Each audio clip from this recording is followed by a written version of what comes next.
پھیر کر جا چکے ہوگے۔ یہ بات ابراہیم علیہ السلام نے پوشیدہ نہیں اعلانیہ کہی تھی۔ آخر انتظار کا وقت ختم ہوا، عید کا دن آ پہنچا۔ عید کے دن وہ لوگ صبح سویرے گھر سے نکلنے سے پہلے کھانا پکا کر اپنے معبودوں کے سامنے رکھتے تھے، پھر شہر سے باہر ایک میدان میں جمع ہوتے، وہاں کھیلتے کودتے خوشیاں مناتے، ناز سے چلتے پھرتے اور کھانا کھاتے۔ شام کو گھروں کی طرف آتے، صبح بتوں کے پاس جو کھانا رکھ گئے تھے اس کو اٹھاتے اور تبرک سمجھ کر کھا جاتے۔ اپنے معمول کے مطابق انہوں نے عید کی تیاری کر لی، لیکن ابراہیم علیہ السلام تیار نہ ہوئے، اس لیے کہ وہ تو ان کے ساتھ جانے کا ارادہ ہی نہیں رکھتے تھے۔ وہ لوگ جانے سے پہلے ابراہیم علیہ السلام کے پاس آئے اور کہنے لگے، کیا آپ ہمارے ساتھ نہیں جائیں گے؟ سیدنا ابراہیم علیہ السلام نے آسمان کی طرف نگاہ کی اور فرمایا، میں بیمار ہوں۔ یہ تمام واقعہ سورۃ الانبیاء آیات 51 تا 58 میں بیان ہوا ہے۔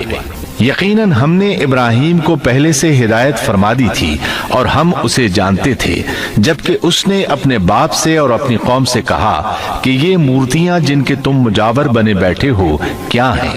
سب نے کہا، ہم نے اپنے باپ دادوں کو انہی کی عبادت کرتے پایا ہے۔ آپ نے فرمایا، پھر تو تم اور تمہارے باپ دادا سبھی یقیناً کھلی گمراہی میں مبتلا رہے۔ کہنے لگے، کیا آپ سچ مچ ہمارے پاس حق لائے ہیں یا یوں ہی مذاق کر رہے ہیں؟ آپ نے فرمایا، نہیں نہیں، در حقیقت تم سب کا پروردگار تو وہ ہے جو آسمان و زمین کا مالک ہے، جس نے انہیں پیدا کیا ہے۔ میں تو ایسی بات کا گواہ اور قائل ہوں، اور اللہ کی قسم میں تمہارے ان معبودوں کا علاج تمہاری غیر موجودگی میں کروں گا۔ پس اس نے ان سب کے ٹکڑے کر دیے، البتہ صرف بڑے بت کو چھوڑ دیا۔ یہ اس لیے کیا کہ وہ سب اس کی طرف لوٹے۔ ابراہیم علیہ السلام نے لوگوں کے ساتھ عیدگاہ جانے سے انکار کیا اور عذر پیش کیا کہ وہ بیمار ہیں۔ وہ لوگ آپ کو چھوڑ کر چلے گئے۔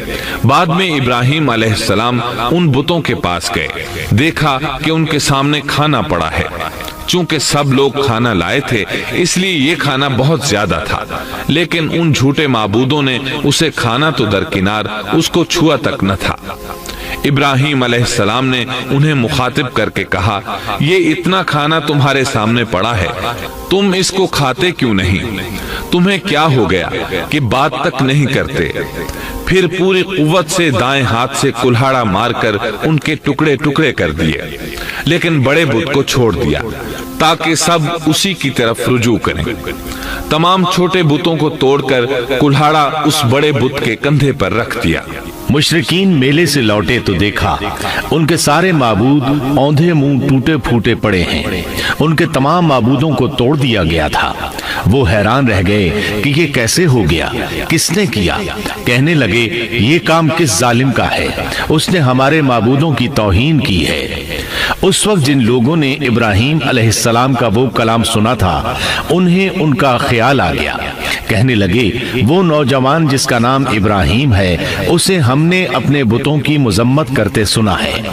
اللہ کی قدرت کہ ابراہیم علیہ السلام کا جو مقصد تھا وہ خود بخود پورا ہو رہا تھا۔ قوم کے لوگ مشورہ کر رہے تھے کہ سب کو جمع کرو اور اسے بلاؤ، پھر اسے سزا دو۔